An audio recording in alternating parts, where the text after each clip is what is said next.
ஒரு பேங்க் உத்தியோகத்துக்கு ஒருத்தன் வந்தான், கேள்வி கேட்டார். பேங்க்கில் வேலை பார்க்க வந்திருக்கான், கேள்வி கேட்கணும்ல, என்னடா 8 3 பேருக்குனா என்னடான்னு கேட்டிருக்காரு. இன்டர்வியூவில் 23ன்னு விட்டான், வாய் தவறி சொல்லிவிட்டான். தெரியும் சரியான தெரியும், வாய் தவறி சொல்லிட்டான். உடனே சரி போயிட்டு வந்துட்டாங்க.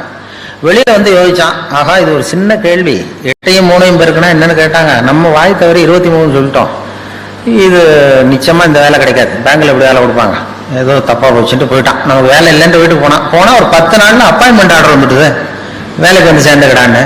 அப்போ நினைச்சானா, சரி அவரும் சரியாக காதில் வாங்கலை போல இருக்கும் நம்ம சொன்னதை, இதை வந்து நம்ம உண்மை சொல்லக்கூடாது, பேசாமல் போய் சேர்ந்துருவோன்ட்டு வேலையில் போய் சேர்ந்துக்கிட்டான். பர்மனெண்ட் ஆனதுக்கு அப்புறம் சொல்லுவோன்னு.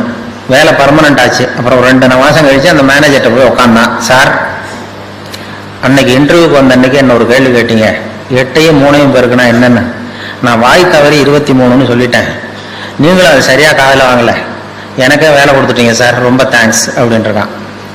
அப்போ அவர் சொன்னார், அப்படி இல்லைப்பா உட்கார சொல்கிறேன், அன்னைக்கு இன்டர்வியூ நடந்த அன்னைக்கு உன்னையும் சேர்த்து மொத்தம் 294 பேர் வந்தீங்க இன்டர்வியூக்கு. நான் இந்த 294 பேர்கிட்ட இந்த கேள்வி கேட்டேன், 8 3 பேருக்குனா என்னன்னு, நீ சொன்னதுதான் நியரஸ்ட் கரெக்ட் ஆன்சர்.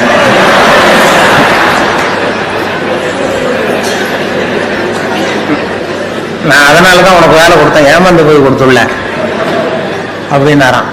அதுதான் அந்த பைத்தியத்தன்மை. அதாவது வாழ்க்கையில் வந்து நிம்மதி வேணுங்கிறவங்களுக்கு நியரஸ்ட் கரெக்ட் ஆன்சர் பார்க்க தெரியணும். பர்ஃபெக்ஷன் பார்க்குறவங்களுக்கு நிம்மதி இருக்காது. அறிவியல்ல துல்லியம் முக்கியம், சயின்ஸ்ல எல்லாம் ரொம்ப துல்லியம் தான் வேணும். மற்ற அறிவியல் உலகத்துல அதுல கிட்டத்தட்ட இப்போ ஒரு செவ்வாய் கிரகத்துக்கு அனுப்புற ராக்கெட்டு பரவாயில்ல பக்கத்து கிரகத்துல போய் இறங்கிட்டுது அப்படின்னு போக முடியாது. அதுல துல்லியமா இருக்கணும். அறிவியல்ல சயின்ஸ்ல வாழ்க்கைங்கிற கலைக்கு இந்த நியரஸ்ட் கரெக்ட் ஆன்சர் தான் தேவை. பர்ஃபெக்ஷன் பார்த்து தான் நமக்கு மன இறுக்கம் வந்துடுது. பர்ஃபெக்ஷன் உலகத்தில் ஒன்றுமே கிடையாதான். நானே என் மனசில் ஒரு உருவத்தை வரைஞ்சிக்க வேண்டியது, நான் வரைஞ்சிக்கிற மனசுக்குள்ளே வச்சிருக்கிறேன் அதே மாதிரி எதிரில் இருக்கிறது இருக்கான்னு பார்க்குறேன். அப்படி இருந்ததுன்னா அது பர்ஃபெக்ட்னு ஒத்துக்கிறேன், இல்லைன்னா அது பர்ஃபெக்ட் இல்லைங்கிறேன். அதாவது கோளாறு நான் வரைகிற ஓவியத்தில் இருக்கு. எது இந்த உலகத்தில் எப்படி எப்படி இருக்கணுமோ அது அப்படி தான் இருக்குது. Accept people as they are, accept things as they ஆர்மாங்க. அதனால நானா உன்னை மனசுல வச்சுக்கிட்டு இது மாதிரி அது இல்லையேன்னு கவலைப்படுறேன் பாருங்க, இதெல்லாம் மன இறுக்கத்துக்கு காரணமா போடுது.